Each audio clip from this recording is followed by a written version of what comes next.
every Sunday at 5 p.m. Studio B for Strange Universe. In Studio for Strange Universe.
Join Revolution Radio every Wednesday, 8 p.m. Eastern Time on Studio B for Momentary Zen with host Zen Garcia at freedomslips.com, the People Station.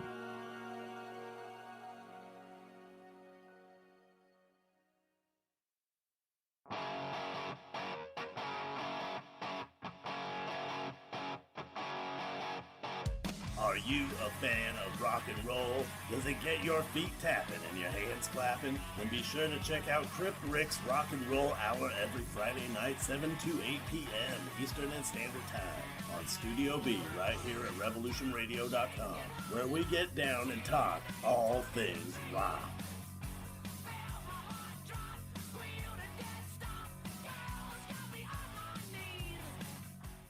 This is the People's War. It is our war. We are the fighters. Fight it then. Fight it with all that is in us. And may God defend the right. Warning! Warning! We gotta stop them! They're gonna kill us all! See how the trouble you've started? Be they the government, be they industry, be they organized labor, be they anyone, or human beings. Time when the operation of the machine becomes so odious, makes you so sick at heart that you can't take part. You can't even passively take part. And you've got to put your bodies upon the gears and upon the wheels, upon the levers, upon all the apparatus, and you've got to make it stop. And you've got to indicate to the people who run it, to the people who own it, that unless you're free, the machine will be prevented from working at all. Revolution Radio at freedomslips.com, the #1 listener-supported talk radio station, throwing ourselves upon the gears of the machine. Revolution Radio, where information never sleeps. You calm down the thunder, well now you got it. Right! You tell them I'm coming! And hell's coming with me, you hear? Hell's coming with me! Revolution Radio!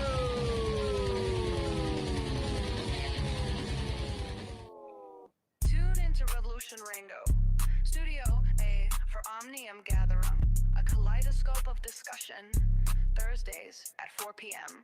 and Saturdays at 10 p.m.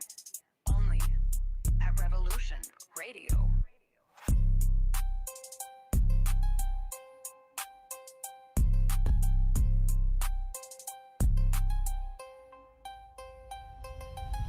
Tune into Revolution Radio, Studio A for Omnium Gatherum, a kaleidoscope of discussion, Thursdays at 4 p.m. and Saturdays at 10 p.m.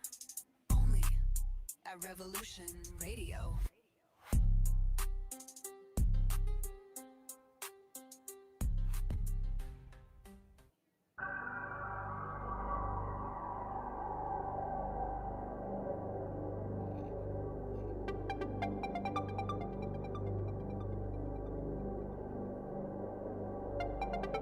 The spice extends life.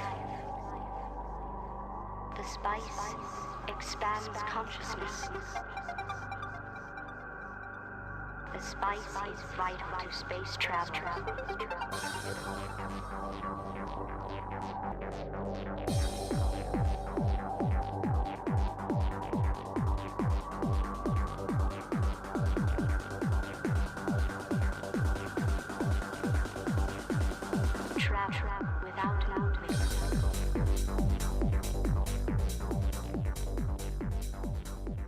Greetings, Earth Explorers. Welcome to X Squared Radio. I'm your host, Brooks Agnew, coming to you live from an undisclosed location east of the Appalachian Mountains.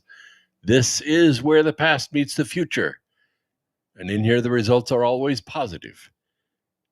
We might go a little past your imagination, but have no fear. You will be safely traveling with us as we endeavor to treat, cure, and prevent the disease of ignorance.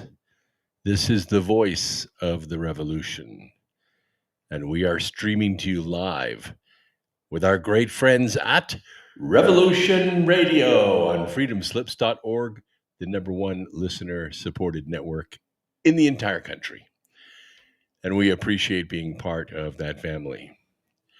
We're also streaming to you on several video platforms on Rumble and YouTube and Twitch and X, DLive, Foxhole, and Truth Refugee. Everywhere where great podcasting can be found live and free. Old Dog was first in tonight. Welcome, welcome, everyone. Stanley Mays, original Old Dog, and Boy Dogs too. Woof woof to you. Deborah Pollard, JCW, Lucky One. Let's see. Joe Evans, good to see you out there. Rose Belizia, that's a new one on Twitch. We appreciate you very much. Thanks for coming. Gramanon.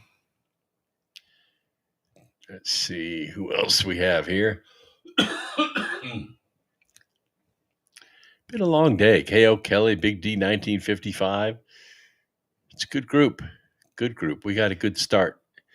Enough to have a revolution, don't you think? Bosk Burning. This is good. Thank you very much. Good to see you too. Washaki Wind is here. Distant Sight and Coates. GTO fans. All right. 400 Small Block. Band Doctor 2. Good deal. I appreciate you guys. Thanks so much for being here. Foxhole's a little slow coming on. Rasta, Sherry, Pittsburgh. Plant 22 is here in Pool Dude. It's a good start. Almost enough to get a basketball game going. So I have several stories that I want to cover. And then I'm going to read a little bit from Charm of Favor because it's so pertinent to what is happening today in lieu of what has happened Tuesday night.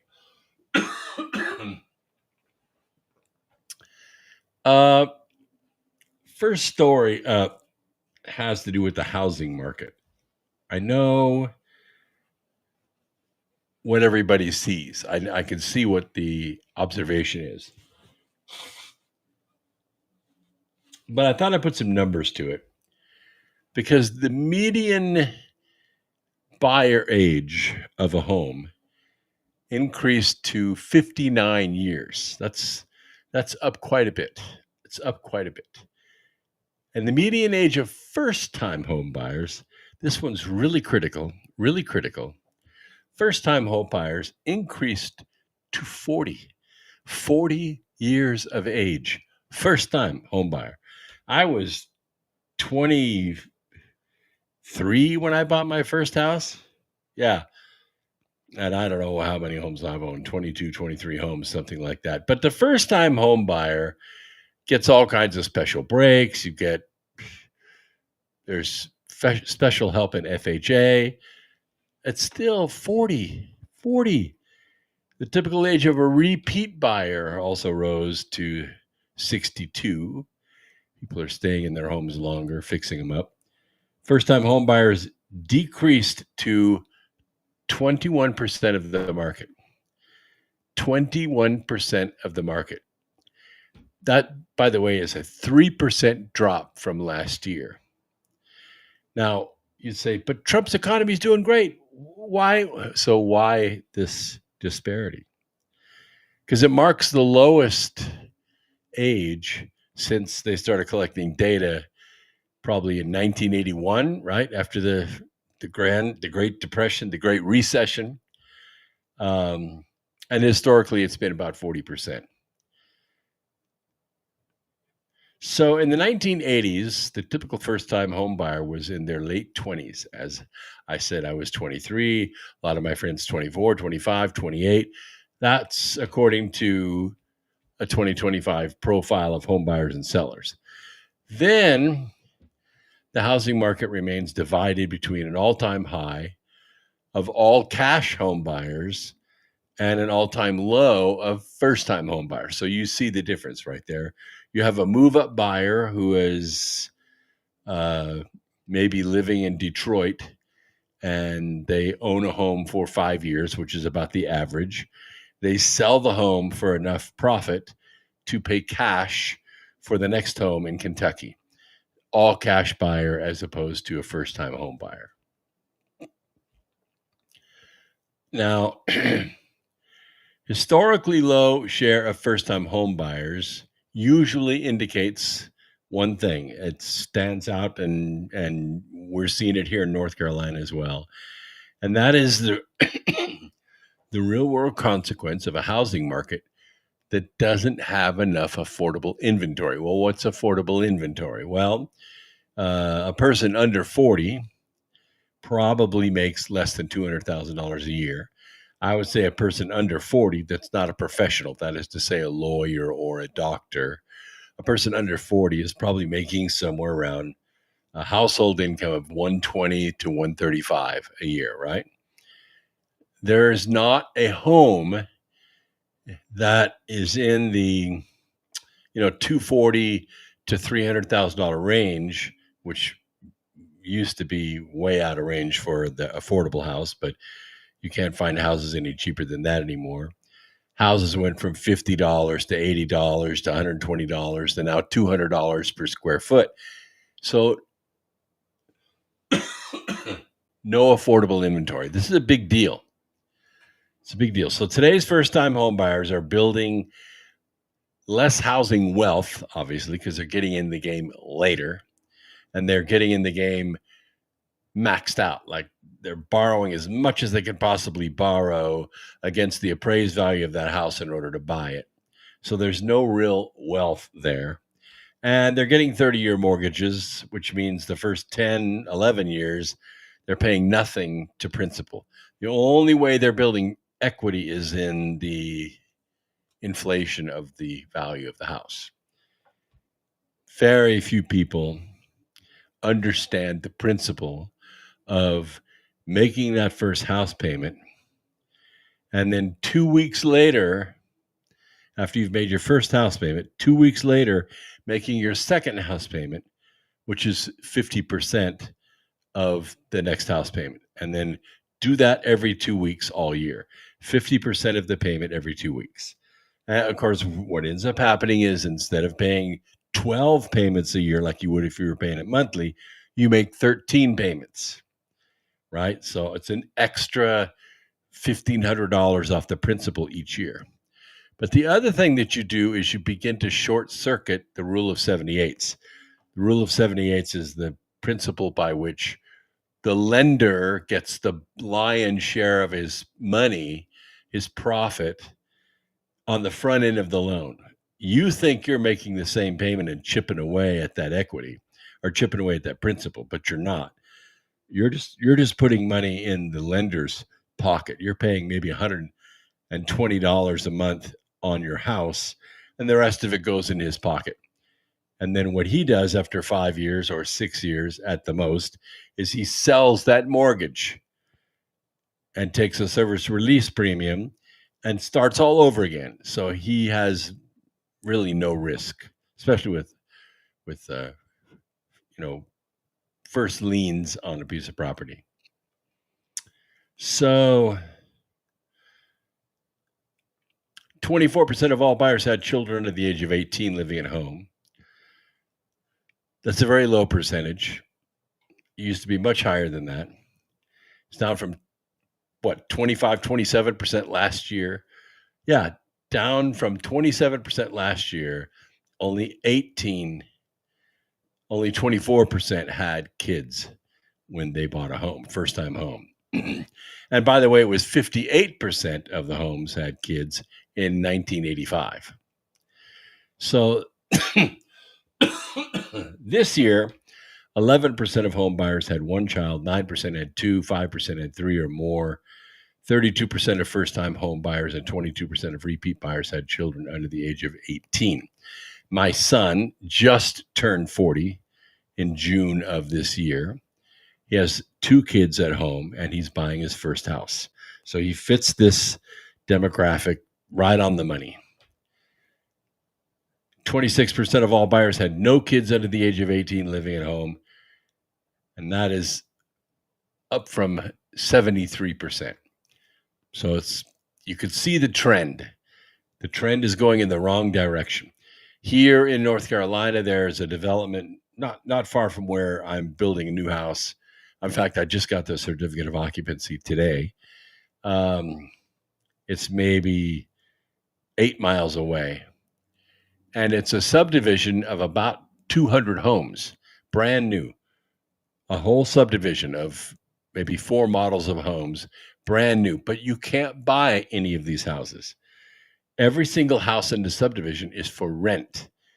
That's the affordable housing. That's the grant or the development loan that was given to the developer to build out this farm into a subdivision. I don't know how long they have to rent them before they can sell them off. I don't know. But that's a lot of freaking inventory. 200 homes in a small area, all brand new, and you can't buy a single one of them. And the rents average around $2,000 a month. So unfolding in the housing market, and President Trump understands this intimately, and Secretary Bissett understands this intimately, is really a tale of two cities. We're seeing buyers with significant housing equity, right? They're coming in from California. They're coming in from New Jersey. They're coming in from New York. They've sold a monster house, or at least a house with a monster bunch of equity. They're coming into North Carolina and they're saying, oh my God, look what I can buy. A house 3 times the size we were living in New York with a yard and a garage. Unbelievable. And I can put a big whack down payment on it. So you have that. And then you have first-time home buyers continuing to struggle to enter the market. They've got to have 10% down. So if they're buying a $300,000 house, which is a typical, not a starter home, maybe one level up, a move-up home. Let's say $200,000 is a starter home now. That's $20,000 cash they have to have, plus closing costs, let's say $7,000. So that's close to $30,000. And that's cash. So how long does it take, for somebody working a job? They make $68,000 a year. Their spouse makes $52,000 a year. You combine that. How long does it take to put that much money together? It takes a while. A lot of this is done with what are called gift letters. So grandparents and parents come together and say, okay, we'll give you $12,000 to get you into your first house. You're allowed to have these gifts from relatives, and you can sign a gift letter that says, this is where I received my money. And that's where they come up with the down payment for the house. Sometimes, if they know what they're doing in real estate, you can get into an older home that needs a bunch of work, and you could say, well, I can put some sweat equity in this. And so maybe you can get into for less cash and more work kind of thing. Then there's the Habitat for Humanity kind of model where you provide 30% of the labor, they provide all the parts, and volunteers provide 70% of the labor, and you end up in a simple, decent house. And then I don't know how long you have to own a Habitat house before you can sell it. I forget what the rules are on it. But I've built, I don't know, about 30 Habitat for Humanity homes in different states. It's quite rewarding. Now, white people were more likely to purchase homes than members of other racial groups. As single groups, there are racial groups like Asians and sometimes Hispanics who will combine families' incomes. So sometimes 2 families or 3 families come together, combine their incomes, and buy one home. Then all three families move into that home. Then they continue to save money as three families, and they end up buying a second home for the second family, and then they move that one in. And then the three families continue to work until the third family's in a home. So in 18 months, they buy three homes, and it works this way. White people don't do that. White people don't do that. Asians do it. Hispanics do it. 84% of recent home buyers identified their ethnicity as white or Caucasian. You say, oh, that's unfair. It's unfair. Well, that's just the simple economics. That's not white privilege. That's just working your ass off. Another 7% Latino, 6% Black, 4% Asian, just because they're a smaller part of our society, not because they're any less productive. So they don't want to delay buying a home. They don't like living in trailers. They don't like living in apartments that have one or two bedrooms less than what they really need. They don't like living in a house that doesn't have a garage or a single wide trailer where everybody has to park outside and your neighbor is 24 feet away. They don't like that, but that is what they have to do. That's what they have to do. You have to do that to get your start. Otherwise, you're going to be homeless. So for generations, access to homeownership has been the primary way Americans build personal wealth. Okay. It's the cornerstone of the American dream, is to own a home, build that equity, live in it for 20, 30 years and pay it off, or trade up and trade houses and work it that way. And it depends on your entrepreneurial spirit and how much risk you're willing to take as an individual living in a home. Delayed or denied homeownership until, as I said, the median age 40 for the first home, instead of 28 or 29 or 30, it makes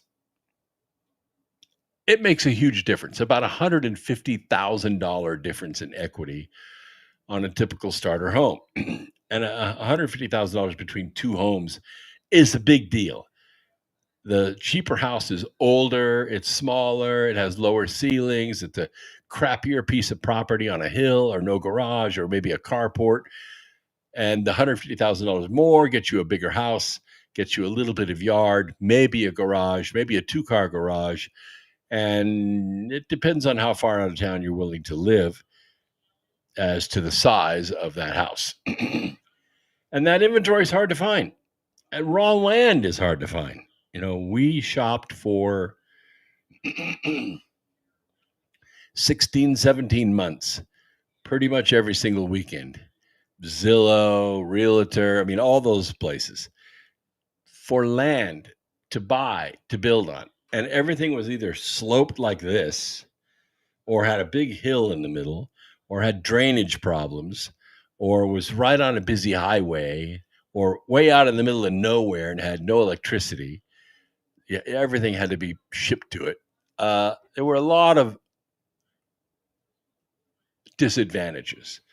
Now, I've had success my entire home building career in going into existing subdivisions and buying last lots. So there might be one or two or four lots left in a subdivision. Last house built there maybe 25 years ago.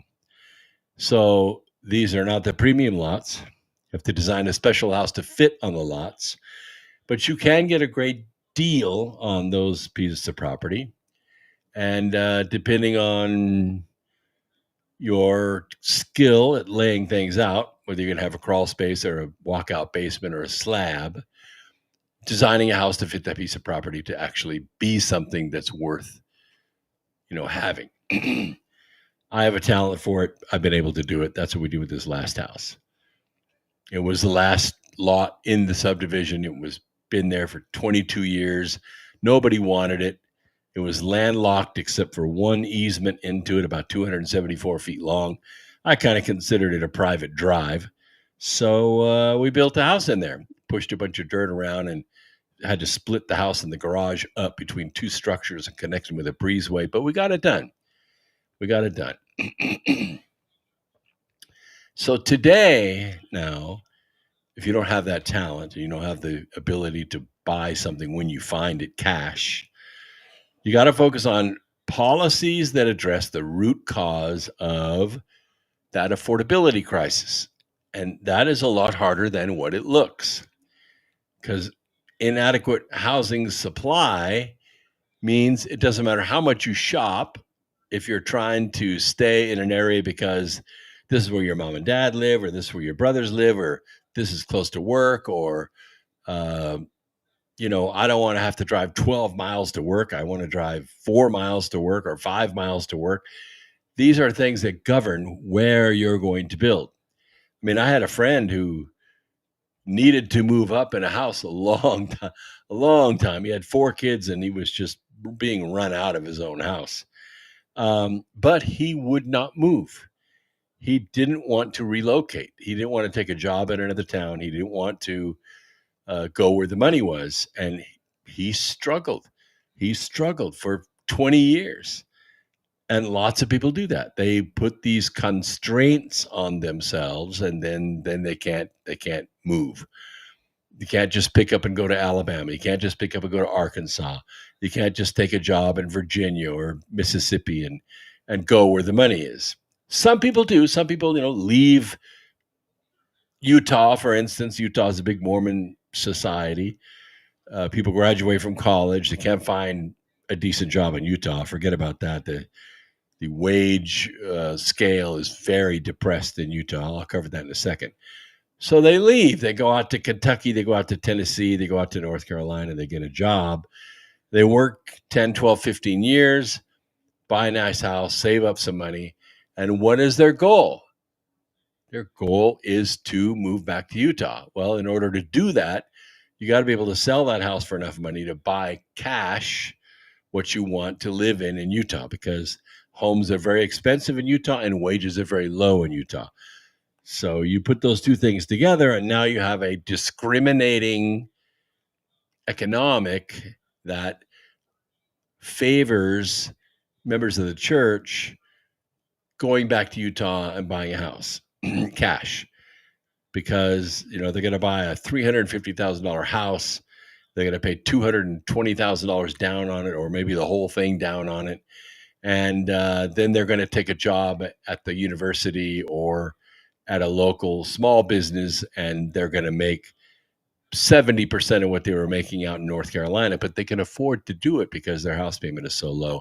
And they get to live where they want. They get to live in Orem or Provo or Draper or someplace like that. And that's the Mormon way.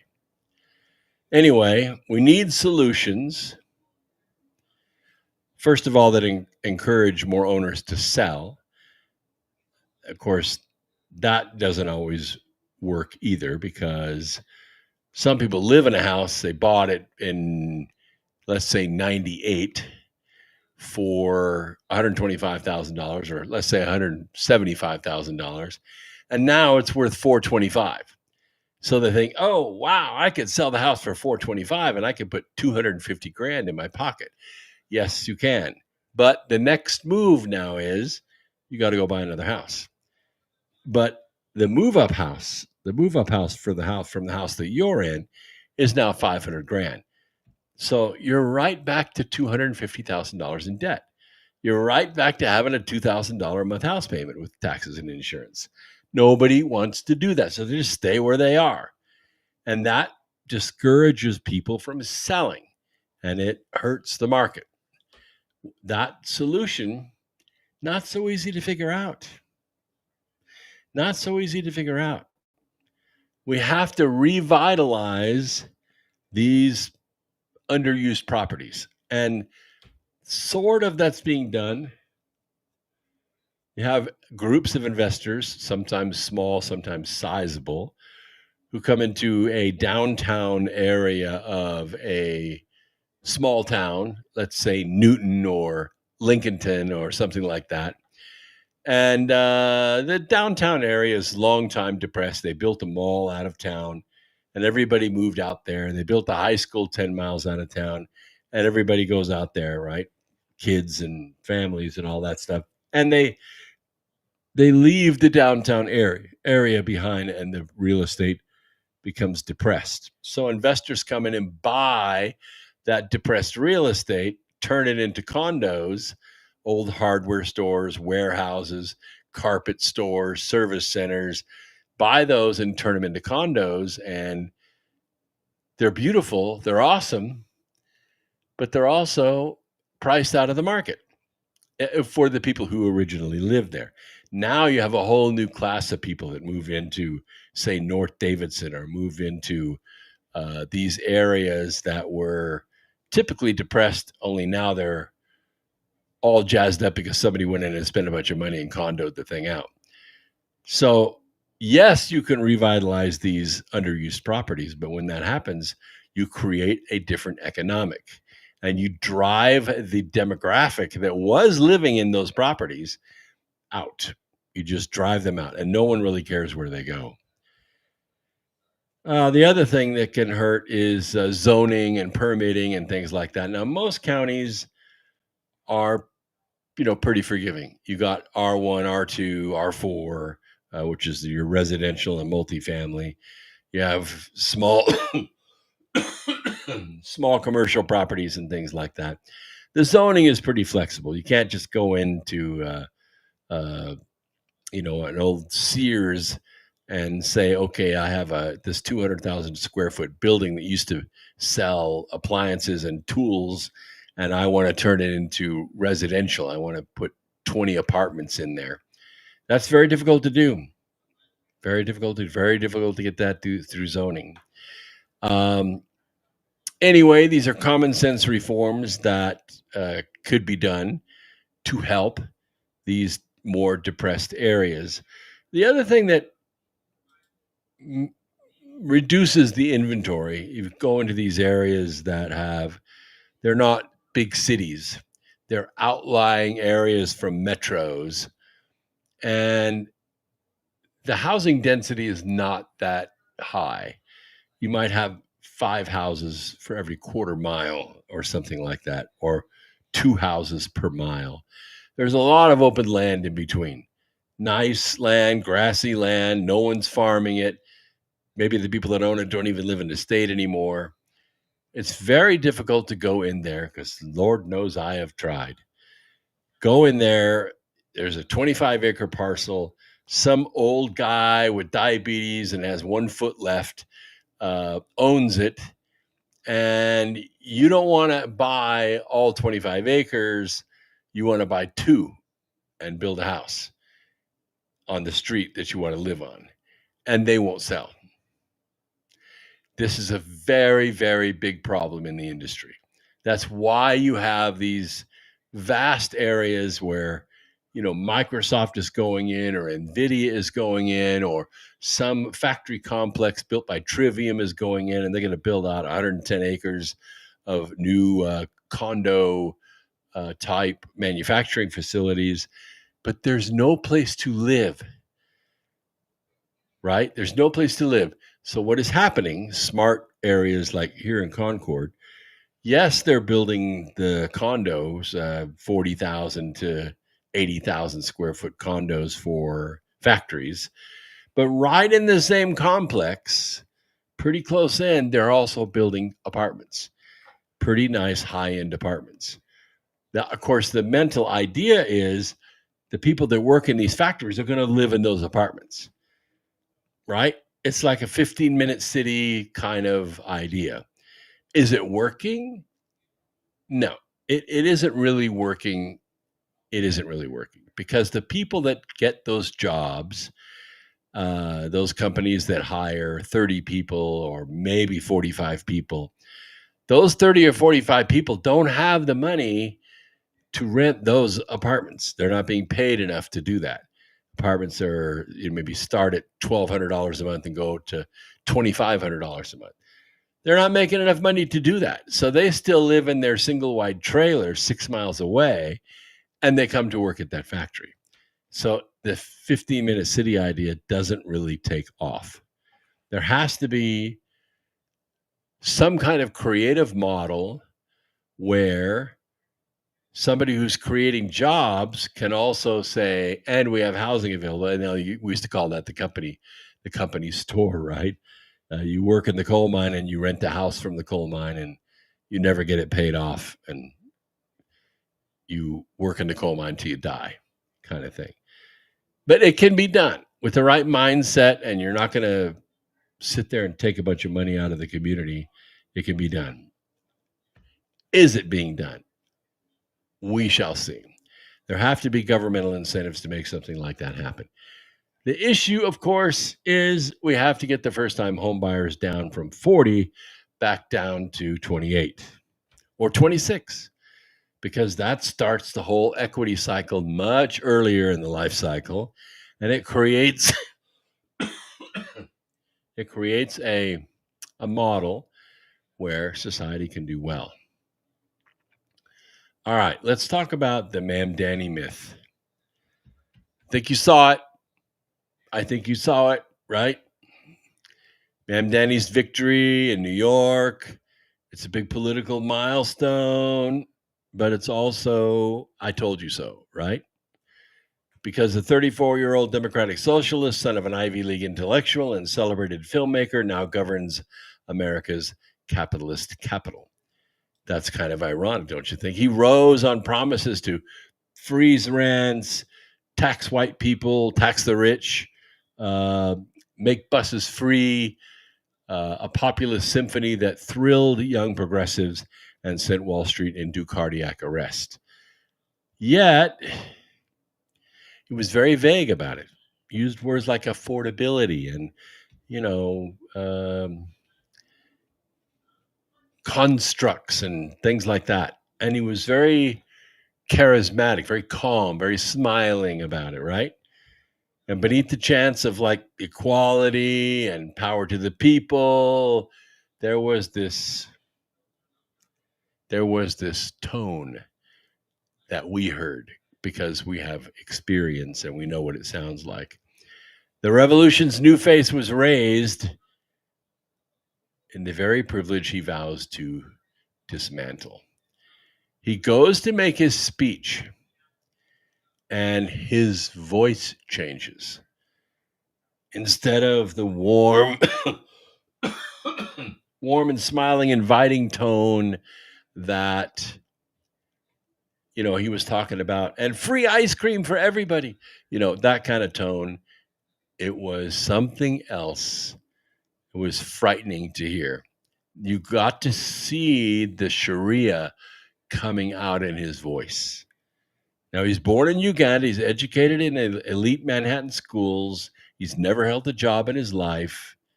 It's not the biography of the, dispossessed person. No. He's extremely well connected, and he's extremely well funded. And his modesty, which is what kind of got him his popularity in the first place, against a rent-stabilized apartment in Queens, is the kind of curated humility that pairs well with magazine profiles and filtered subway selfies. He preaches redistribution from the comfort of access to wealth. It's easy to do, right?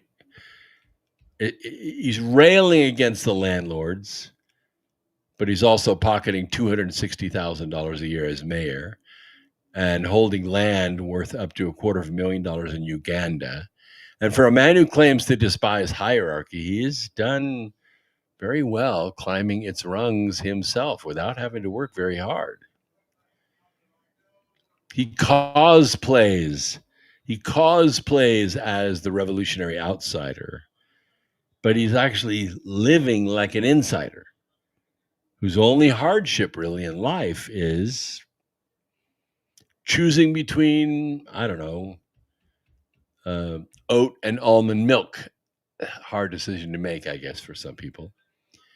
His campaign posters could have been designed in a Brooklyn ad agency. In fact, most of them were.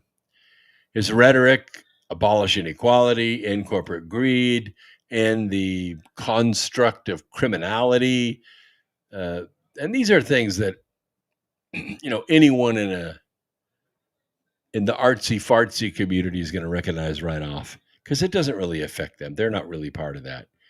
It's the same sermon that Alexandria Ocasio-Cortez delivers between photo shoots, the same sermon that the Bernie Bros repeat from one Ferrari or one house to another. They rail against the billionaires. Can't say millionaires anymore because Bernie is one now. And yet they thrive on book deals, speaking tours, and the adoration of the very bourgeoisie class they condemn. That's why AOC and Bernie Sanders are the number one and number two fundraisers, and Ilhan Omar is right up there with them. Can't touch them. Can't touch them because they're hauling so much money into the DNC that they just can't be touched. And the script's always the same. It's always the same. Claim solidarity with the people, gays, blacks, poor people, people that are paying too much for rent, people on food stamps. Claim solidarity with them, condemn the capitalism that most people realize, or at least have convinced themselves they will never be able to participate in. I'm never going to own enough to own a home. I don't think anybody should own a home, right? I'm never going to have enough to be a millionaire. Nobody should be a billionaire, right? Right? Instead of everybody aspiring to that. And so in that sense, Ma'am Danny fits perfect. He fits into this this community that the left has created, these luxury rebels. They can dress in all black and go smash windows on Wednesday, and then on Thursday they can go to chemistry class. They're comfortable crusaders, right? They despise the system that makes their lives necessary, right? Their socialism is symbolic. They don't have any idea what it really means. Their sacrifice is theatrical. They don't have any idea what it means to give up everything and have government take everything, because the government that can provide you everything can remove everything. What he really means is higher taxes on white people, higher taxes on somebody else. Oh, not on you. Not on you. You're voting for me. No, higher taxes on them, higher taxes on those people over there. That's how taxes got started in the first place. 1% of the rich. Well, most people weren't rich. They didn't give a crap. Yeah, go ahead. 1% of the rich. Hell, they got plenty of money. That's how it got started. And then it was 2%. Then it was 5%. Then that wasn't enough. And they started coming after the people. And that was 10%, 15%. And the rest is poverty history. Right? The Council on American Islamic Relations cares. We talked about this many times. We had Bridget Gabriel on this program, and she described to you exactly how they operate. They're connected to Hamas. They're connected to all these terrorist organizations, not only all around the world, but here in the United States. And they funneled hundreds of thousands of dollars into Ma'am Danny's campaign. Right.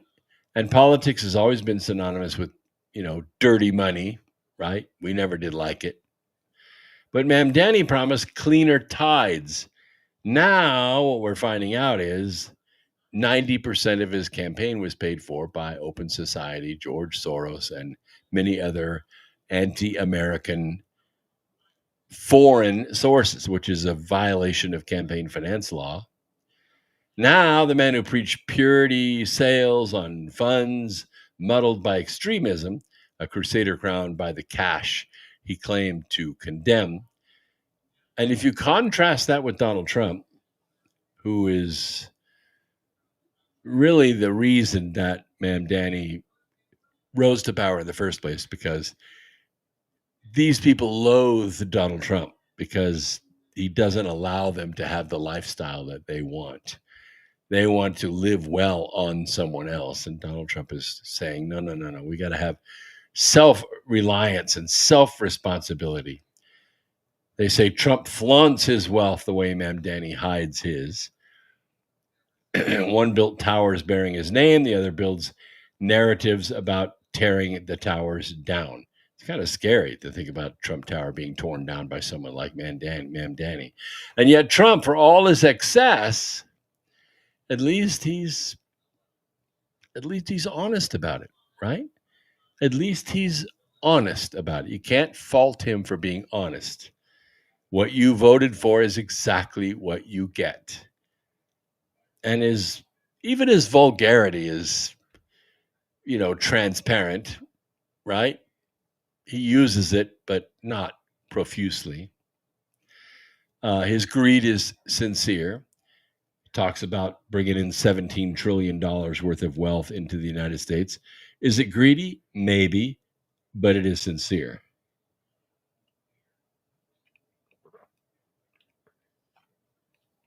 Mamdani's wealth is hidden. It's behind, virtue. One sells luxury, the other sells shame, both profit, but only one admits it. So New York is now facing a very strange paradox, and they're going to wake up to it. Give them a few days, they're going to wake up to it. A socialist mayor governing the financial heart of the world. The champagne socialist dream meets capitalist reality. His plans, free buses, frozen rents, higher taxes, cheap or free groceries. I mean, it sounds noble until you have to pay for it, right? As Margaret Thatcher says, socialism's great until you run out of other people's money. And the city already groans under record debt, vanishing police morale, an exodus of wealthy taxpayers, which by the way, has created the demographic, and why I'm going to read from Charm of Favor. Equal parts idealism and insolvency, right? Still, the symbolism is very powerful. Mamdani win reveals not just a generational shift, right, but a psychological one. The rise of performative poverty amid inherited privilege. His followers crave meaning in politics, and he offers it. He offers it to them. Preened, packaged, and precision tailored to the progressives' poisoned palate. They cheer his defiance of the system while paying $8 for vegan lattes on their way to protest capitalism. And there's a certain dark humor in watching New York. It's home of the bankers, home of the billionaires, home of the real estate developers. Elect a socialist who quotes Marx between media interviews, but this is the age of stark contradictions. The rich denounce the wealth, the privileged perform oppression. Mamdani didn't break the mold. He monetized it. He made money off of it. So when he moves into Gracie Mansion, subsidized by the very taxpayers he vows to liberate, he will finally embody, and you watch him change, watch closely, he will embody this movement's creed: equality achieved through elite-approved illusion. He will pose for cameras in his modest, subtle attire, sweet about justice from a city-owned mansion, and remind New Yorkers that salvation is always, one tax hike away. You don't have to worry about paying the tax. We're going to tax them. We're going to tax those white people over there. By the way, that's Sharia law. To tax the non-believers for the benefit of the believers. That's what the whole caliphate is about. The whole caliphate is about that. And if you don't like paying the taxes, they'll kill you. They'll kill you. The revolution, there are really two revolutions. There's his and there's mine. It includes a penthouse suite, round-the-clock room service, proof that in modern politics, even class warfare comes with a skyline. And my revolution, which is a revolution of ideas, a revolution of awake and aware people who are self-reliant and control their own destiny. Ma'am Danny basically says, how dare you? How dare you think you can control your own destiny? That's where all these problems are coming from. Okay? I will determine your destiny for you. You stop worrying about that. I will determine what your needs are. I will determine what your rights are. I will determine what you can say and what you cannot say and what you can own. You don't have to worry about any of that. I will do all that for you. That's what the Schwabites say, right? That's what the Sorosites say. That's what Ma'am Danny is saying. I'm exactly the opposite. You are 100% responsible for your own life condition. We go out and do great things every single day. We stay focused on our future book, the one where we designed our own future for us and us alone. Is it selfish? Well, you need to love yourself. Because if you don't love yourself, you cannot love your neighbor as yourself. You can't love your neighbor as yourself because you don't even know how to love yourself. You have to love the self. You have to say, I am worth it. I am worth it. And I'm going to work toward this. I'm going to get the education. I'm going to build the tool sets. I'm going to work the extra hours. And I'm going to accomplish my dream. That is what saved the nation. We would have died in the dirt if we stayed with the socialist model. We would have. We would have died in the dirt. But capitalism is what saved this country. It's what saved the world. Capitalism means what I make with my hands, I own. This land where I plant these potatoes or these soybeans is mine. And if I make more potatoes than what I can eat, I will sell the surplus to get the other things that I need. That is capitalism. Capitalism is not where you are extracting a portion of what everybody is making and piling it into yourself. Okay? In other words, capitalism is not owning 500 companies and making $500,000 profit off each company every single year. I mean, obviously, that's a lot of money, right? It piles up in a big hurry. That's why you pay yourself $50 million a year because you're smart, right? But what about the people that are actually building that stuff? Well, they can't. You can't just do the. Yes, you can, but you can't because it's kind of against the law. Let me give you an example. In the early days of the car industry, and I'm thinking it was the Chrysler brothers. They started making money, and they had some very skillful people working for them. And so, what the Chrysler brothers decided to do was to do two things. They were making so much money. They were going to give their employees a big fat raise and treat them like the valuable people that they are. And the second thing they were going to do is they were going to give their customers discounts and better customer service. Well, I think it was Ford, sued them in federal court because Chrysler's responsibility, its fiduciary responsibility, was not to its employees. It was not to its customers. It was to its shareholders. Right. So they were violating their own fiduciary responsibility by carving up the profits, not with the shareholders, but with the people who were actually making the product and buying the product that was making them rich. And they won. They won in court. So the fiduciary purpose of being in business was to make the maximum amount of profit for the shareholders. And that meant screwing your employees and screwing your customers. And that's the not capitalist way that our stock market is built. Look at it. Look at it. Look at the profits that they're making. Look at the value of the stock compared to the profits that they're making. It's not 10 to 12 to 14 times earnings, it's 100. It's 150. It's 200 times earnings. The shareholders love it. The shareholders are making a freaking killing, absolute killing. But the employees and the customers, they're not. They're suffering. That's where it all got twisted. That's where it all got twisted.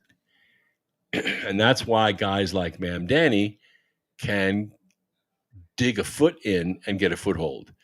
Because the people that are actually making that wealth that everybody gets to split up there in Wall Street, they're not sharing in the wealth.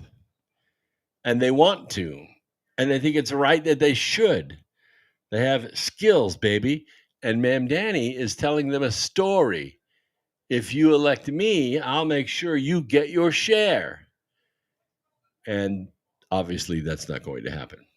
Because Ma'am Danny has a different fiduciary responsibility. Ma'am Danny's fiduciary Ma'am Danny's fiduciary responsibility is to the caliphate. It's to the caliphate. It's not to the city of New York. It damn sure isn't to the city of New York. It's to the caliphate. To be the caliph, to control the means of production, to control the money, to control the theater in which people express their thoughts. Yeah. And if they step out of line, you can tax them according to Sharia law. And if they fight the tax or gripe about the tax, you can kill them. You can tax them until they convert to Islam. And if they don't convert to Islam, you can do with them as you see fit. And that's why Islam is the religion or an ideology of the oppression of women and the abuse of children. Oh, it looks wonderful on the surface. Oh, you have all these babes out there not wearing hijabs or nothing, just loving Man Danny. Man Danny, they think he's so cute. They think everything is going to be great until it isn't. And then they're going to say, oh my God, how do I get out of this? Well, I can tell you what history says. History says to get out of it, you have to bleed. Oh, yeah. Lots of easy ways to get into socialism, which is basically the fuzzy dice on the tanks of the communism. Lots of easy ways to get into socialism. Only one way out, and that's blood. And that's history has been showing us that for hundreds of years. Now, Boy Dogs 2 makes an interesting point. Maybe he's the Antichrist because you heard the tone of his voice, right? You heard the tone of his voice in his victory speech? That was not the Ma'am Danny that's been cruising through the neighborhoods. That's not the Ma'am Danny that's been on every news show that could fog a mirror. That's the real one. You're going to be shocked. You're going to be shocked. Yeah, time to fire up the Crusades. Yeah. Well, we'll see. We'll see whether they can save it or not. Well, we're going to take a quick break now. And when we come back, I'll talk a little bit about the November supermoon. And then we'll talk about what's going on and how we can fix these things. All right. So we'll be right back after these messages. Please don't go away.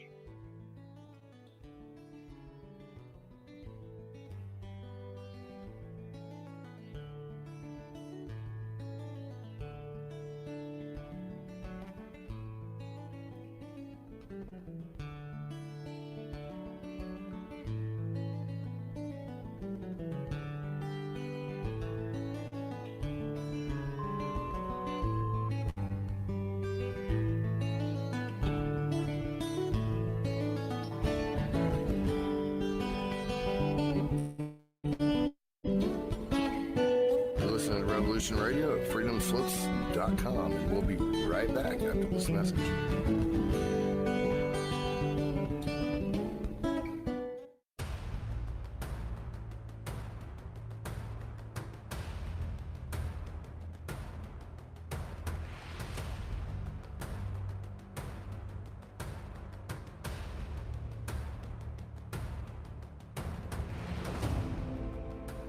Tune in to the Family Industrial Complex podcast here on Revolution Radio, Studio B, every Wednesday, 4 to 6 p.m. Eastern Time. Get fit, empowered, physically, mentally, and spiritually.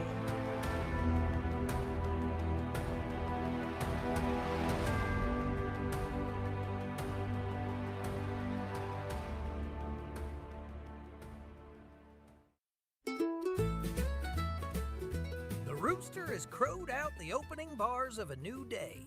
You've dragged yourself out of bed. You turn on your device. You want to know what's going on in the world. But you're hungry for a topical show that serves up those breakfast headlines just that little bit differently. Do you like your early morning news the way you like your eggs over easy? Served with slathers of salsa-like sass? Do you like those first headlines of the day to deliver a punch as powerful as that first cup of joe? Join Mitchell Bupp at his breakfast table for Revolution in the Morning, where he will digest, dissect, and dismantle those new day's national and global news headlines with razor-sharp relish. Find Mitchell here at revolution.radio every Monday, Tuesday, Thursday, and Friday morning, 8 to 10 a.m. Eastern on Studio B. Through everything, we have to remember that we have more in common than not in common. And to find this common ground, tune in to Conversations with Eagle Flower, Wednesdays, 4 p.m. to 5 p.m. Eastern Time on Studio A. Because we come to this table of life to learn in the best possible way and experience this gift of life from our mutual Creator. So let's learn together and build our best future with Conversations with Eagle Flower, Wednesdays, 4 p.m. to 5 p.m. Eastern Time, Studio A on Revolution Radio.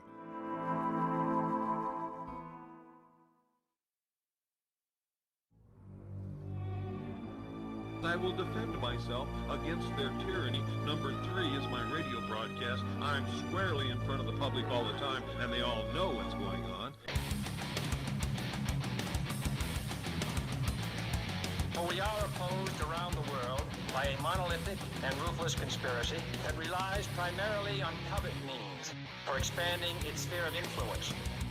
Hello, my name is John Wayne, and I do a broadcast here at freedomslips.com, revolution.radio, called The Unequivocal Truth, DEFCON 1. Freedom and fear are at war. And folks, I assure you, we are in Defense Condition 1. As we journey perilously through this paradigm that we currently reside in, and I ask that you join me every Saturday, 8 to 10 p.m. Eastern Standard Time for The Unequivocal Truth, DEFCON 1. We shall never surrender.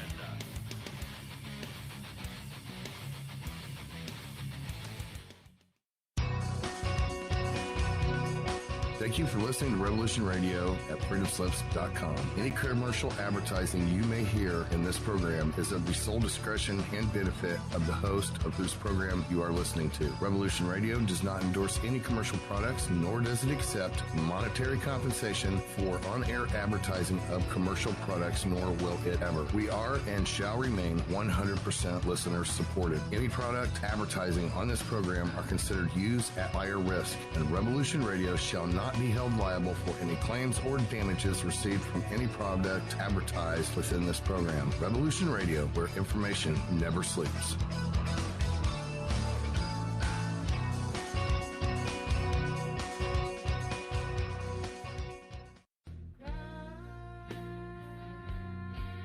Thanks for hanging in there while we took that short break. Now back to America Free Radio with host Brooks Agnew here at Revolution Radio.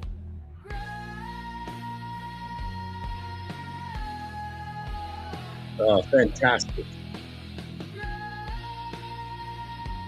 We love Revolution Radio. We love the station identification and the great tight board they have in our support. So good. That's why we're the #1 listener-supported network in the entire country. And you can participate in it and help change the world by going to freedomslips.org, freedomslips.org, and make a regular contribution. $1, $2, $3, $5. Make it every single month. They were taking money out of your check for NPR. Now they're not. So you might as well redistribute that money. If 100,000 of us did it, we could change the world. Absolutely change the world. And you could be part of it. All right. Those of you listening by audio through Orange Radio or iHeartRadio or out any of the TalkStream Live outlets, welcome to the program. We got another hour to go. Those of you watching by video can travel with me. We're going to go to my website, which is brooksagnew.com, brooksagnew.com. We're going to just click on this link here that we can see on the screen. You will know you're at the right place because it'll say, I'm Brooks Agnew. There's my picture. It's a very simple website. There are 2 buttons on the front that you can pay attention to. One is get my free newsletter. Need I say more? It's a free newsletter. It comes every Wednesday and every Sunday. If you don't like it, just delete it. But I don't ask you for anything, just your name and email address, and I will send you the newsletter twice a week. Some goodies in it to help you stay healthy and connected with a link to tonight's broadcast. The other is Ivan and Roxy with no prescription. Now, I have to use that code because we're on YouTube, and they don't like when I talk about health supplements. So rather than click on the Ivan and Roxy with no prescription, we're just going to go up to the shop, and we are going to click on the health and aging. So health and aging is going to take you to a page where everything that I use, that I endorse, is right here in one place. Here's the Ivan and Roxy. You know what it is. You know how it helps you. You also know it's the early of November, right? And this is the cold and flu season. Well, don't get it, right? If you get the flu and get sick and get down and lose 5 days of work, you're a dumbass because you have the cure right here. All you have to do is have it on hand. First symptoms you start showing, start taking it, and it's gone. Just like that. And believe me, thousands and thousands and thousands of my listeners do it, and they swear by it. And there are other benefits as well. The other is the fenbendazole. Now, you can get fenbendazole. You can go to Amazon. You can go to various places and get it, but it's expensive. It's expensive. So we're offering it right here, 222 and 444 milligram strengths. And you're not going to find it cheaper anywhere. Nowhere. It's hermetically sealed. It's 100% pure. I promise you're going to enjoy it. And you know the benefits of fenbendazole. And here you go. And we're beating Amazon prices all to hell. So don't worry about that.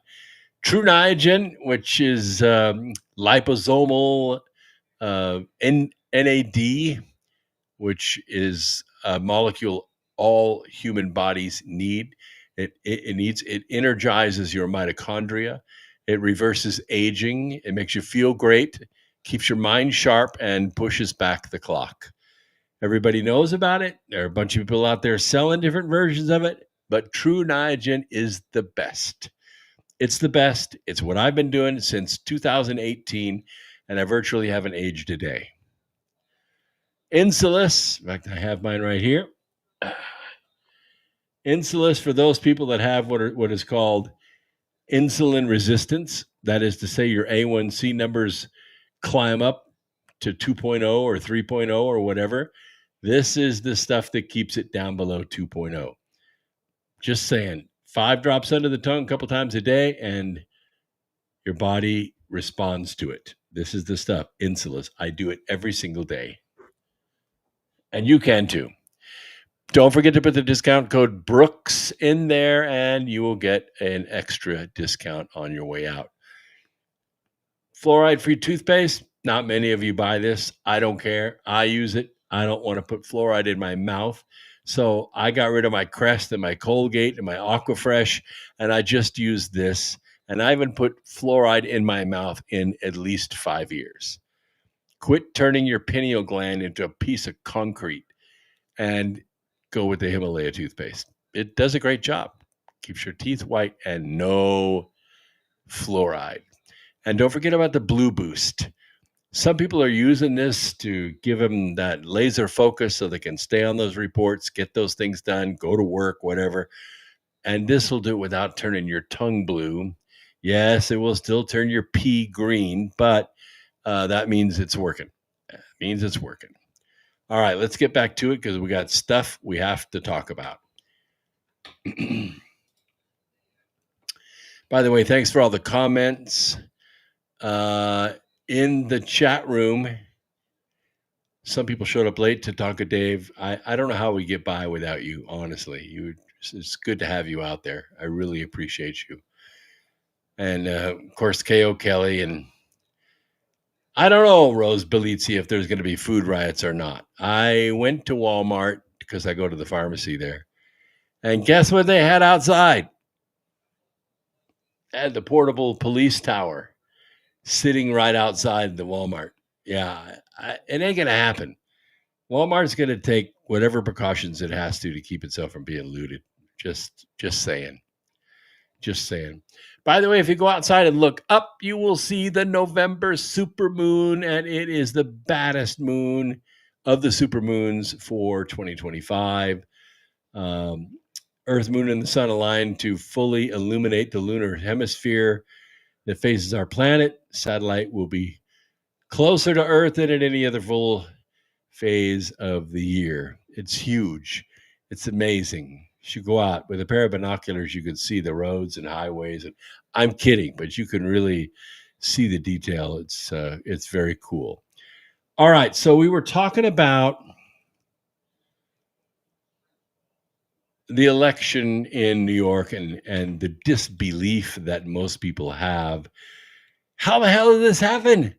How did we go from the towers being knocked down and nobody wanting to give Islam another second of attention to 24 years later electing a Muslim mayor? How did we do that? How did that happen? And when you interview the people that voted for Mamdani, it's not who you think. It's not the Muslims. It's not the hijabs. It's the white educated elites. It's the young people. It's like, oh yeah, we want free subway rides. They just don't get it. They don't understand. They don't have never been exposed to that kind of history before. But they will. They will be. They will be. But how did it happen? How did it? Well, here's something to think about. What happened over the last 5 years when Biden was president? Exactly. People left. They left New York because the taxes were killing them. Sean Hannity left. Everybody left New York. All the conservatives, they went to North Carolina, they went to South Carolina, they went to Florida, right? 1 million people a year. 1 million people a year showed up in Florida. And they're all red. They're all Republican. That's why DeSantis wins hands down. That's why the state's doing so freaking good. Because people that earn stuff, people that make stuff, responsible people that obey the law, they all moved to Florida. And they got out. And what was left behind? What was left behind?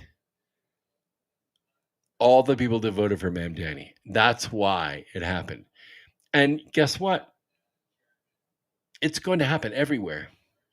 It isn't just going to happen in New York. It's going to happen everywhere. Now, are they going to go up against President Trump? Yes, they will. Yes, they will. But it's not going to be what you think. They're going to go to the federal government and say, hey, we need another $200 million for this or for that. And I already told you the story about the guy coming to the pastor wanting his light bill paid because they're going to turn his electricity off. And the pastor's moved by it and says, oh, yes, no problem. We'll pay your light bill for you. So how much is it? $140? Yeah, let's go ahead and get that out of the way. And that'll make sure that you have electricity for another month, right? And then after he writes the check and the guy goes and pays his light bill, after he writes the check, he finds out that the guy's been down at the strip club the last 2 weekends in a row, dropping $75 in booze and stripper tips and lap dances. Well, wait a minute. That's his electrical bill, right? Yeah, that's right. So what the pastor realized, I just paid for the guy's stripper bill. I paid for all that stripper glitter. I paid for all the beer and the tips and the cover charge. I paid for that. See, that's what Trump realizes. He's not going to subsidize anything that's going on in New York. So Ma'am Danny's going to find out in a big hurry that there's no checkbook. George Soros isn't going to keep writing those damn checks, you dumbass. He's not going to do that. He's only going to do that to get you in office. He's not going to keep writing the checks to keep bailing New York out so you can have, free flatbread for everybody at the grocery store. Not going to do that. That's not what he's there for. He's there to tear America apart, not build it back together. And Trump is not going to finance it. So what Ma'am Danny's going to do is going to run smack up against this. And he thinks he can use his smile and his rhetoric to criticize the federal government, how mean they are, that they won't share the money. We are not going to share our SNAP recipients or our voter rolls or anything. All that's ours. How dare you distrust us, right? And they're going to get away with it. And you know why? Because all the people that would do something about it, they could do something about it, they left. They left. They went to North Carolina. They went to South Carolina. They went to Tennessee. They went to Florida. Right. So this chapter, I'm going to read you out of Charm of Favorites, chapter 17. If you have the book, you can read along. This was a #1 bestseller on Amazon several times. It may go there again. This is a story. Everything in the book is true. Yes, the characters are fictional, but the stories are true. The people are true. I just changed the names so that you can relate to them. It takes place in a high school history class being taught by my high school history teacher. Yeah, and all my friends that were in high school with me. We all loved him. He was the wrestling coach. You think history, damn, who likes history? But when this guy would sit on the stool in front of the class and he would speak, we were mesmerized. He would take us places and teach us things. And so that is represented by a teacher in this school whose name is Mr. Larson. And Mr. Larson has several students, one of whom is Jack Rousseau, young teenage girl who is about to have her life changed forever. I know many of you are thinking about graduation and summer and maybe even going to work or college. It's good to look to the future. But remember where we are and why we are here, said Mr. Larson. High school sucks, Mr. Larson, said a boy in the middle of the classroom. Everyone laughed cautiously. It was arguably the school's favorite class, even among the ones skating out with a D average. I know you say that now, but trust me on this. You will look back on these days as the best days in your lives when you get a taste of the real world out there. You might as well make the best of it. Shall we begin? Even though this is the last day of the school year, you should take notes, said Mr. Larson. You might think that everything we have covered about the government inside the government is not very important. You might think that there is not much you can do about it anyway. You would be wrong on both counts. Some of you will leave this class for the last time very soon. Others, I am sure I will see you again next fall for this same class, as you must pass to graduate. Think about that as I tell you this true story. America, and very few other countries, hold in their hands the ability to kill Earth. I mean, the whole planet. Perhaps every living thing is at risk, as well as the whole ecological balance that makes us the most unique place for at least 10 light years in any direction. And you might ask, why would commanders ever use such a power? And that would be an excellent question. One does not have to look very deep into the cause of nearly every war ever fought on this planet to find the same handwriting over and over again. Two good armies never go to war. One or more of the causes behind any conflict is always evil. And what does that word mean, evil? Asked Mr. Larson. The devil? Asked the girl sitting behind Jack.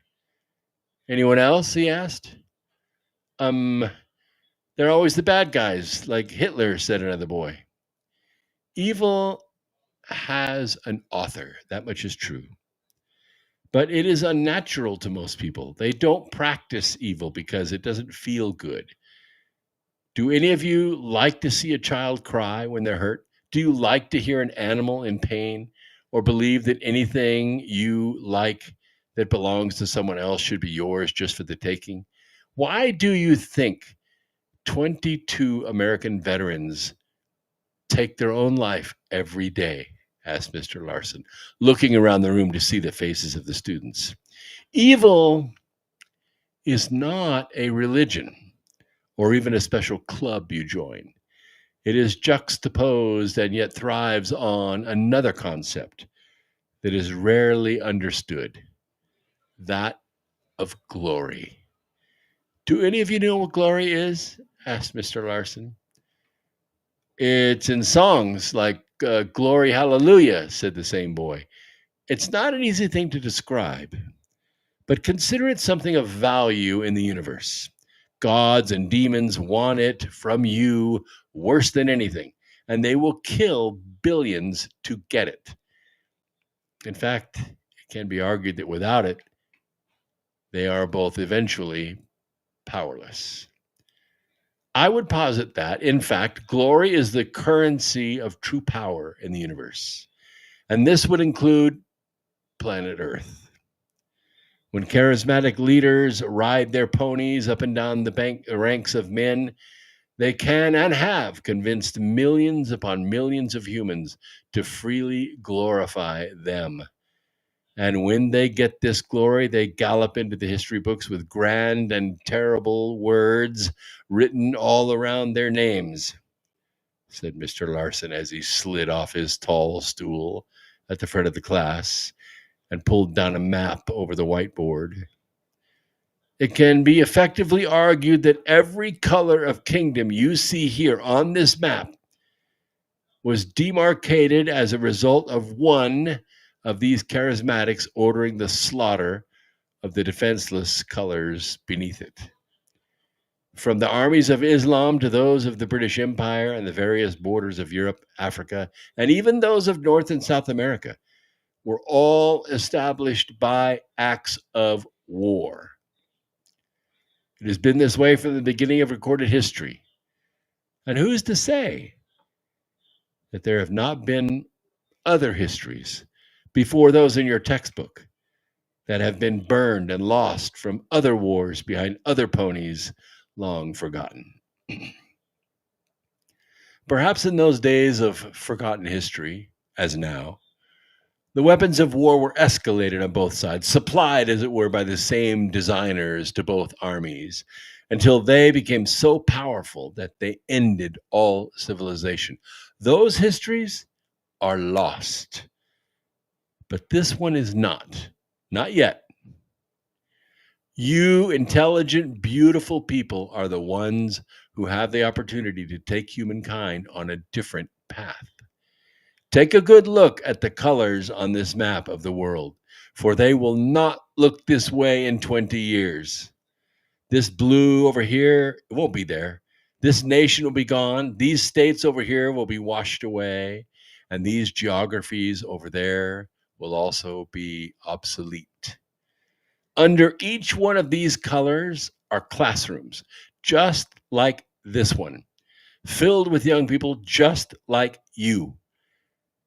They are being convinced to invest their glory, and believe me, each one of you is a being of glory, in some ideology that hates and demeans and dehumanizes. And many of them, and some of you, will put on uniforms and march over the graves of millions. To what? Asked Mr. Larson as he paused and looked around the room at their silent, lost faces. He rolled the map back into place and grabbed the large globe off his desk and held it in both of his hands. He placed it on the stool in front of the class and stepped back, folding his arms. You are in my ship, far out in space right now, and we are looking down upon this amazing blue orb full of more varieties of life than you could name in a single mortal lifetime. In your minds, turn around and look over your shoulder. What you see behind you and over there and way over there is nothing. The rest of space sits at or near absolute zero. There's no breathable air. There certainly isn't any liquid water, no grass, no trees, or honeybees. This one tiny little rock in space is all you can reach in 1,000 lifetimes at the top speed of my ship. And here's the most remarkable thing about this lesson. You are here. You are alive and young and beautiful and healthy and ready to possibly create life in your own image. And right now, there is evil that has been sufficiently glorified, pointing weapons more dark and powerful than you can imagine at these colors and borders on this globe. These weapons can only be stopped before they are launched, because once they fly, it's all over. They can only be stopped by you. It will very soon be your choice and your responsibility to decide whether this last vestige of humanity in the known universe disappears forever or not. But Mr. Larson, how can we possibly do that? All that stuff is classified and protected by men with guns, he asked for the students, with their chins covered by their folded hands. Not one wheel will turn. Not one wing will take flight. Not one person will suffer and die at the hands of war without first it is fueled by glory. You have heard these words before. Many are called, but few are chosen. I want you to consider that a mistranslation. There is no such thing as chosen. There's only choice. Many are called, but few choose. I want you to remember that. I want you to remember to choose or not to be chosen. I am not the only one who feels there is not much time left before the dark designers of war, who have been supplying weapons to both sides of every war in the universe, see their plans fulfilled, which, by the way, means that none of you get to fulfill any of yours, he said, unfolding his arms and pointing his finger at each one of them for a long moment. So time is of the essence. And there will be a test on this tomorrow and the next day and the day after that. All life on this planet depends upon you passing that test. So please study hard, said Mr. Larson as the final bell rang from the clock on the wall. Holy crap, Mr. Larson. That was the best class ever, said Jack, leaping out of her chair to shake his hand. So you're going to work next week, right? Asked Mr. Larson. We graduate Monday. My brothers are coming. I want you to meet them, said Jack. Rocky, I know well enough. I haven't met the other two, James and Michael, right? Asked Mr. Larson politely. They're the best brothers in the world, said Jack. I'm sure they say the same thing about you, said Mr. Larson. Ha ha, very funny. No, I'm serious. You're going to be there, aren't you? Asked Jack, pretending to beg. I will. I promise. It has been a great pleasure watching you learn and grow. You're going to do great things, said Mr. Larson. Only great things, said Jack, putting her book bag over her shoulder and twisting her head to head out the door. After her father had his stroke, it seemed the whole world slowed down for Jack.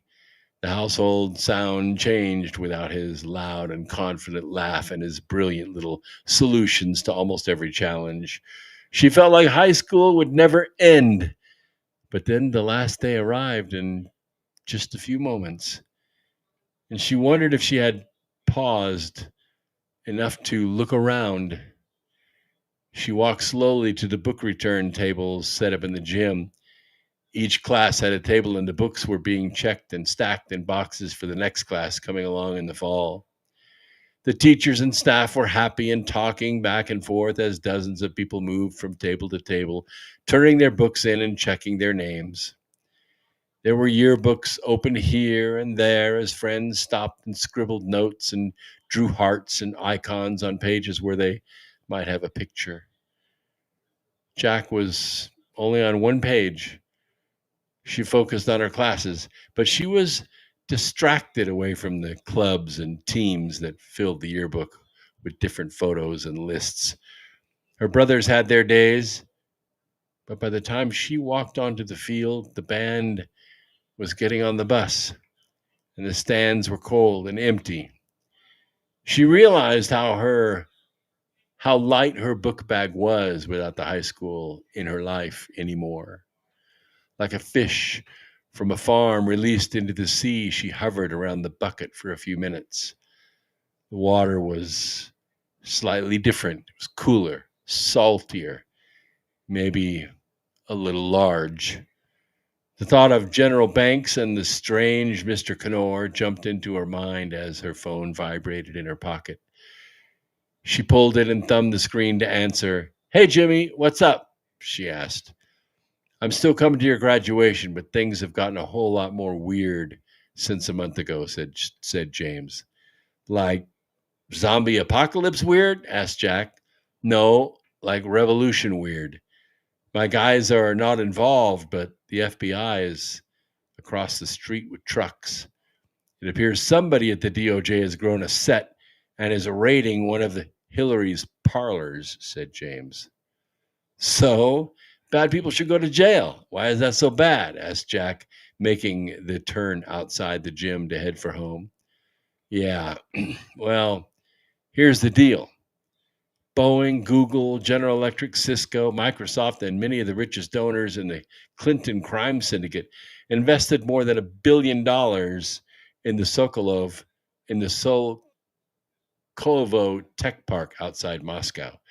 It turns out that her syndicate soldiers in the Pentagon and the hundreds of agencies of the federal government were selling some of the most advanced weapon systems the world has ever known to the Russians, said James, lowering his voice.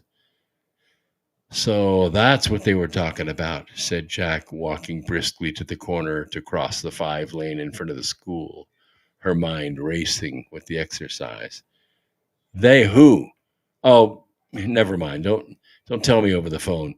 This whole freaking town is monitored. Look, my guys are telling me that the Clintons allowed these companies to share hypersonic missile technology, capable of delivering conventional and nuclear payloads precisely at speeds up to 9 times the speed of sound. They were investing into a kind of Russian Silicon Valley. The bad part is the Russians did develop a missile and a small rocket-powered warhead to go on that missile. And don't forget that these companies also lead the world in cyber technology, server protections, and viruses. They have launched dozens of the highest technology satellites in the world, and they're all in the business for profit. I wish I was building roads in Russia because profits are very good in Russia right now, said James. Anyone in handcuffs yet? Asked Jack. Yeah, right. They might bust a techie or two, but the leaders always go free. Too much money on the table, said James.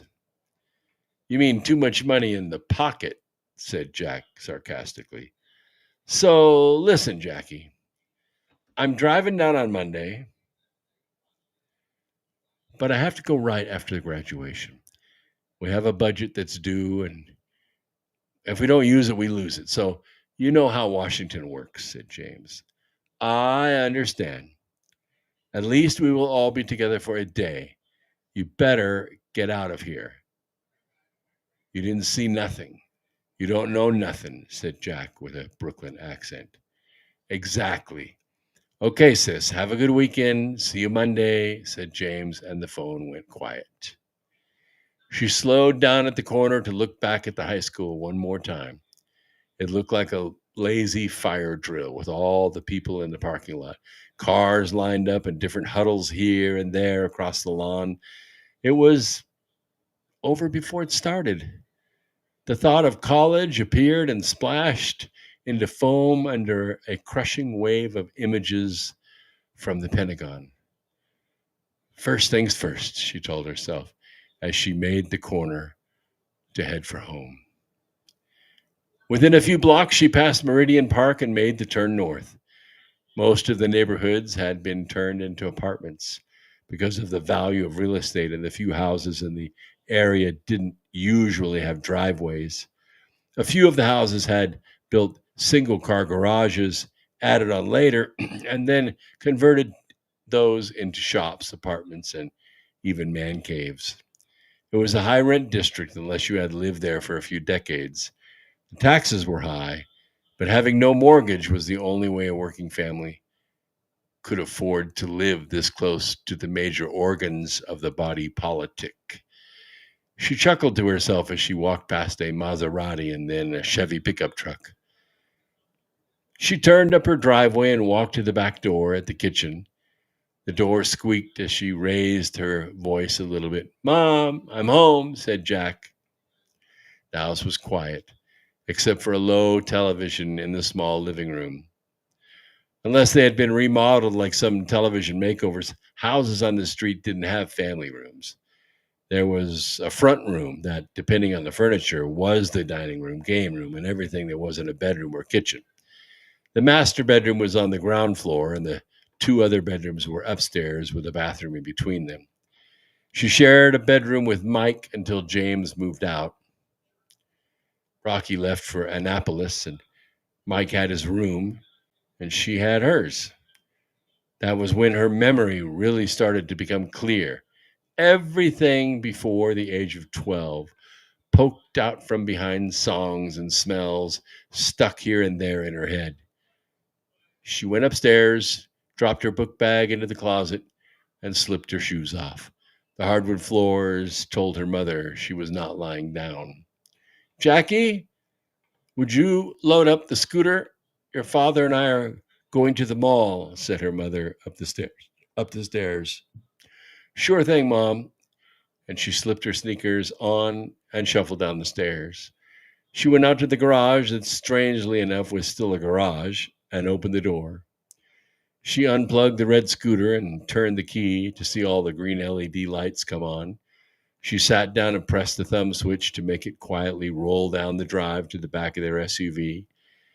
She pulled the pin, lowered the deck, and drove onto the expanded metal shelf. She turned the key switch off, secured the straps and clamps, and raised the deck up to the bumper with the electric actuator. She looked up to see a familiar small van pull into the driveway. She jumped to the driver's side as the window rolled down. Mikey, I'm so glad to see you. Hey, Lucy. Wow, you guys look awesome, said Jack as she leaned through the opening window and hugged her brother. We just got back from L.A. God, what a place, said Mike. Promise me you will never go there, said Lucy. Earthquakes? What? Asked Jack, smiling. Creeps. They're everywhere, said Lucy.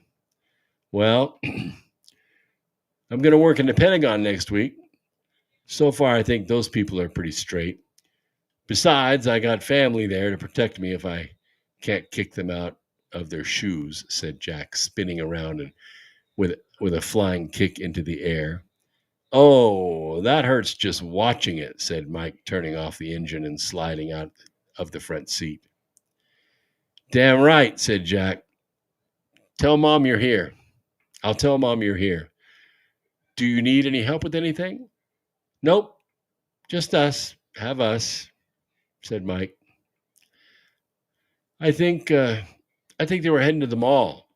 Come on in the house, and said Jack over her shoulder as she walked to the back door. Mom, Mike, and Lucy are here, said Jack as she walked through the kitchen to the living room. Mary was standing there, and her father was sitting in the large overstuffed chair quietly. She had her hand over her mouth and was looking down at the TV. She had her cell phone in the other hand by her side. What's wrong? Asked Jack. It wasn't very often that her mom even watched TV, but Jack knew that look. They're on lockdown, she said quietly. Who's on lockdown? Said Jack. The Pentagon. Rocky called. There's a bomb, she said, barely able to get the words out. Where? At the Pentagon? Again? Asked Jack. What's happening? Asked Mike, walking into the living room and hugging Mary with both arms. Lucy wrapped her arms around Jack and gave her a squeeze. Oh my God, girl, you are like a brick, said Lucy. Good eating and exercise, said Jack, trying to focus on her mother. Rocky said to stay inside. They don't know where it is. They got a message from some group, said Mary, not able to finish the sentence. Jesus, they're doing it, aren't they? Said Mike, really knowing it was a question. This has to do with those arrests. I just know it, said Lucy. The bad guys up on K Street? What group? Guys, you're really scaring the crap out of me. Just tell me what's going on, said Jack, turning sideways to the conflict. Okay, Jackie, cool your jets. We don't have all the pieces, but a friend of ours was murdered a few months back. He was working for the DNC. He said there was some information that was leaked, and it goes right to the top. I mean, the whole election thing, it was corrupt, like nothing anyone has ever seen. Trump was right, but I don't think he knew how right until he got in office, said Mike. Well, they were pulling in money from everywhere, like all over the world, foreign countries and movie people in Hollywood. God, what slime balls they were. We just got back from there. Some Harvey producer guy, you wouldn't believe. But I think the feds are getting close. That's what I think, said Lucy. Okay. Is this like some kind of revolution or something? Asked Jack. More like an insurgency, I think. Somebody sold a bunch of promises they can't keep, is my guess, said Mike. Is that why everything is going to shit all over there in Saudi Arabia? Asked Jack. Bill collectors. Sounds like somebody's getting their Ferrari repoed for non-payment, said Lucy. No, wait. Mr. Larson said something about this, said Jack, holding her hands up and looking at the ground like she was trying to remember. Who's Mr. Larson? Asked Mike.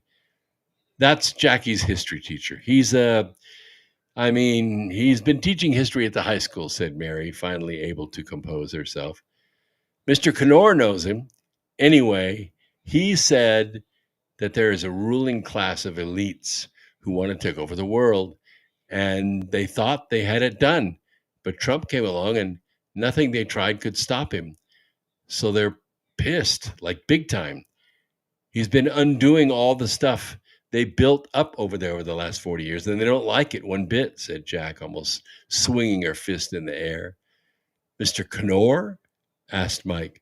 No, Mr. Larson, said Jack, acting like he should have understood her. No, I mean, who is Mr. Knorr? Asked Mike. Oh, he's this giant guy with blonde hair who works at the Pentagon. And Rocky is there. And she paused and opened her eyes wide.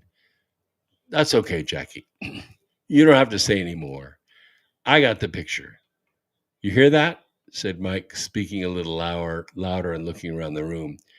She didn't say anything. You got that? We already knew this.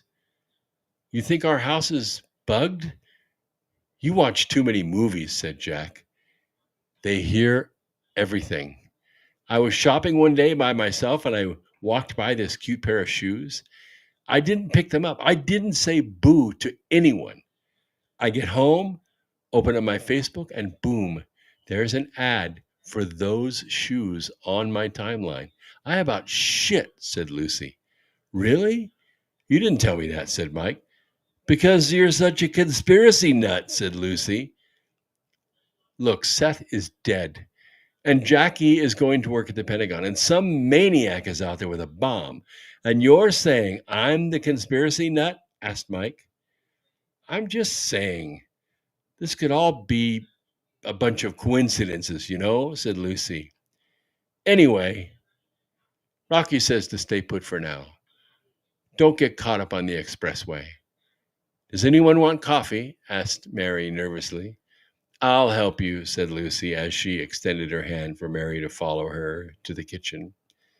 So, Jackie, what are you going to be doing at the Pentagon? I assume you don't know anything classified yet, said Mike. I'm going to be a runner. They don't use emails or phones for the important stuff. They use runners. It's like a whole city in there anyway. And I'll be like taking information from one place to another inside the building on foot. I can't wait. I'm working for this lady general named Banks, and she is all over this space stuff, said Jack, with her eyes rolling and hands twirling in the air. You said you saw Rocky there. Did you speak to him? Is he okay? I haven't seen him in a year, said Mike. Yeah, I saw him. He works in a vault with a bunch of gamer hacker guys. It's all new because of that plane crash back in 2001, Homeland Security stuff, said Jack. Mike sat down on the arm of the chair next to his dad and put his arm on his shoulder. Dad, how are you doing? You doing okay? Asked Mike quietly, looking into his father's left eye. His father's lip quivered a little with the effort to get some thought from his active mind to his mouth, but nothing came out. He gripped Mike's arm with his left hand and blinked slowly. He's trying to say he misses you. He's proud of you, said Jack. His eyes darted to her and he nodded. I can't tell exactly. Help me out a little, Dad, said Jack, kneeling down in front of him. He flattened out his left hand and used his index finger and middle finger to make scissors and then a fist. Rocky. Rocky, yes, Dad, I saw him. He's doing great. He's in the Navy, Dad. He's not a spook, okay? Maybe he is a spook, but he's a cyber spook, not one of those guys who becomes a bad guy to catch the badder guys, said Jack, speaking quickly. Here's a cup of coffee, baby, said Lucy, carrying 2 cups with her from the kitchen.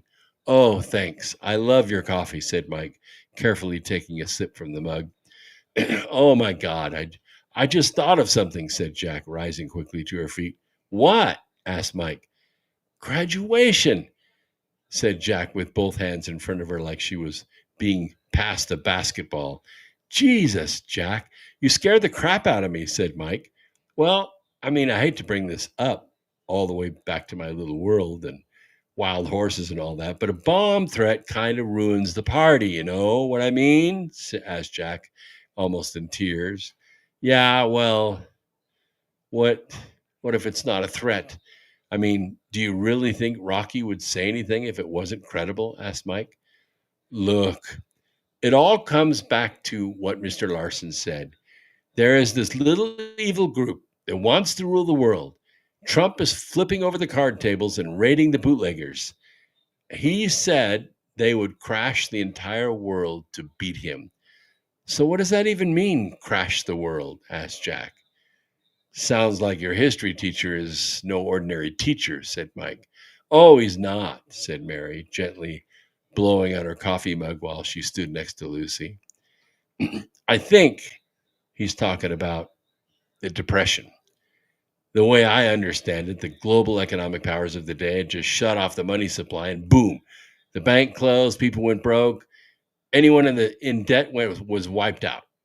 And the ones with cash in hand stepped in a few months after the dust settled, while everyone was in the whole country was standing in a black and white movie setup line or soup line, and bought up the whole world for pennies on the dollar, said Mike. Yeah, like it was all part of the plan, said Lucy. Well, they can't do that now. I mean, it's like Rocky says, it's all ones and zeros now. The switches and programs, they run everything. It can't happen now. Besides, Mr. Larson said, the weapons are too powerful now. We can't have a war, not like that. And Jack tried to grasp the power of what Mike was saying. I thought this was all a bunch of politics and money, too. Democrats, Republicans, it's all the same no matter who gets in. They're all crooked as hell, said Mike. Yeah, but then there's Richie, said Lucy with tears instantly trying to fill her eyes. Our friend, who was murdered on the sidewalk outside a club we were playing a little while back. He told us the Democrats had rigged the election. They weren't taking any chances. They bribed and bought these delegates, began Mike. Super delegates, chimed in Lucy. Yeah, super delegates, whatever the hell that means. Bernie Sanders never had a chance, but they actually thought they had bought the election. Every poll in the country said Hillary was going to win. She had this mythical ground game, and Trump was packing every stadium at every rally. Needless to say, all that corruption, all that money, and all that cheating at the polls weren't enough to beat Americans. Trump won anyway, said Mike. But I thought Hillary won the popular vote, said Jack. Oh, please. Truth be told, she lost that too, said Lucy. It's like baseball, said Mary. What do you mean baseball? Asked Jack. Well, your father used to say the Electoral College was like the World Series.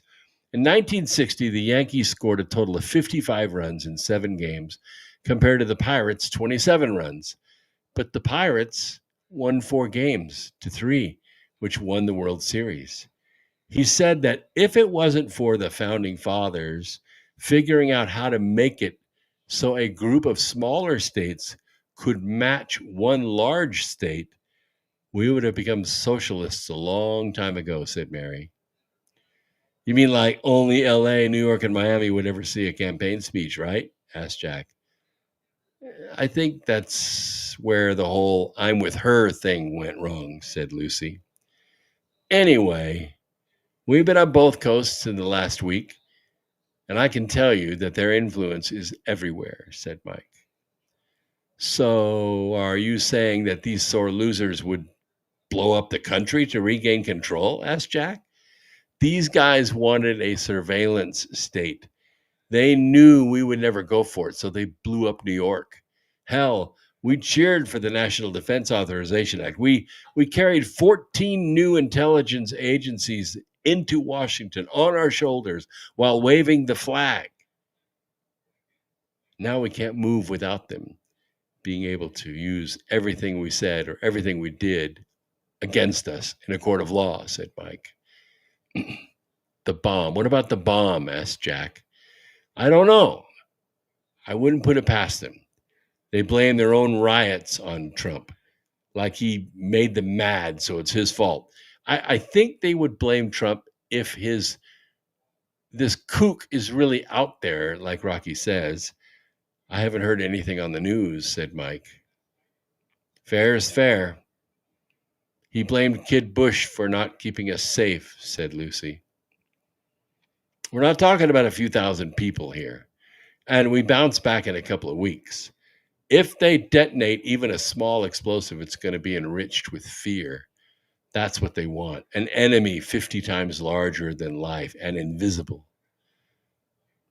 Suddenly, Mary jerked her hand, nearly spilling her half-empty mug. Oh, dear. Sorry. I can never get used to that vibrating phone. Hello? Yes? It's Rocky. Yes, they are. What? Now? I filled it yesterday.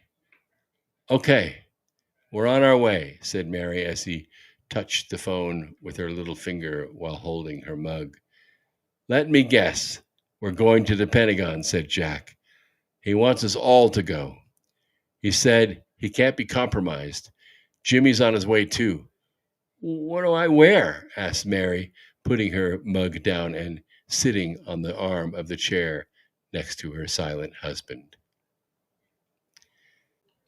That'll give you an idea what Charm of Favor is like. It is a white knuckle ride like you have never experienced, like a big screen movie in between the covers. And yes, the entire book is available in audio at the website. All you have to do is go to the store, shop under audiobooks, and there's the audiobook for Charm of Favor. And it's read by me because I couldn't afford a professional. So I think you will enjoy it. That was just chapter 17. There are 44 chapters. I think you'll enjoy it. Listen, everything we do will eventually affect the universe. So we might as well do it on purpose, right? Figure out what you want to be, what you want to do, and what you want to have. Put it in that future book. Write it down. And you've already created a signature by which that dream can vibrate in the future. And those vibrations go out through all time and eternity, including to the past, which is where you are right now, in the past, to that thought. Look around, and you will see what's vibrating sympathetically with that energy. Put your energy into those things, and you will help solidify that dream in the future. This is a method of manifestation that cannot fail. It cannot fail. If you doubt me, read the book, Remembering the Future, The Physics of the Soul and Time Travel. If you don't get enough out of the book, there's a course, a 5.5-hour course that you can buy for $40. And you can watch it over and over again until you master these skills. I promise you it works. So go out and look for the good in people and help it to grow a little bit every day. And before long, you will have saved the planet. That's how it's done. So we may complain all day long about how terrible New York is and how Snake Plissken is going to be sent in to help the rest of the good people escape. But escape is not what we want. We need to go in. We need to go into New York, and we need to win. Right? And you New Yorkers, you people in New Jersey and upstate New York, stop hiding. Stop hiding. Organize yourselves. You outnumber them 5-1. 5-1, you know. There's 14, 15 million people living in the state of New York. All you have to do is focus, and you can defeat all this crap. If the Republicans, just the registered Republicans, would have voted yesterday, Ma'am Danny would never have won. Right? He would never have won. All right, Earth Explorers, that's it for tonight. My name is Brooks Agnew. I've been your host for the last 2 hours. Now go and do great things. And we will see you on Sunday night right here on America Free Radio.